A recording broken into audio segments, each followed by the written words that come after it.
রূপগঞ্জের যারা মানুষ তারা এইখানে যারা আজকে উপস্থিত হয়েছেন তারা কি কখনো জেনেছিলেন যে সরকার সেলাই মেশিন দেয় কিংবা এটা মানুষজন পায়?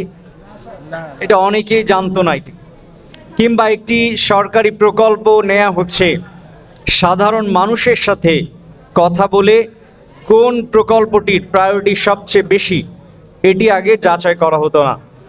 বাট আমাদের মাননীয় এমপি মহোদয় যেটি বলেছেন, আমাদেরকে যেটি নির্দেশনা দিয়েছেন, সরকারি যে টাকাটি আসে এই টাকাগুলো জনসংখ্যা এবং আয়তনের বেসিসে সুষম বণ্টন করে এলাকাবাসীর সাথে কথা বলে উন্নয়ন প্রকল্পগুলো নিতে।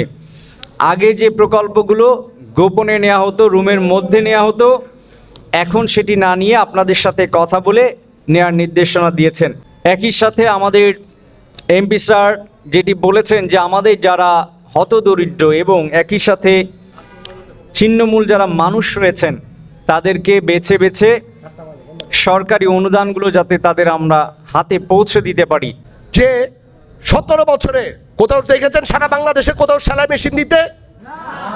আজকে রূপগঞ্জে এরকম ইতিহাস সৃষ্টি হচ্ছে যে 70টা সেলাই মেশিন আমরা দিচ্ছি বিভিন্ন ইউনিয়নে, বিভিন্ন ওয়ার্ডে। আমরা চেষ্টা করব এখানে হাজার হাজার সেলাই মেশিন দিয়ে গ্রামের মহিলারা, আমার মা ও বোনেরা যাতে নিজেরা ঘরে বসে যাতে কাজ করে তারা নিজেরা যাতে নিজেদের সংসার চালাতে পারে, এই ব্যবস্থাটা ইনশাল্লাহ আমরা করার চেষ্টা করব।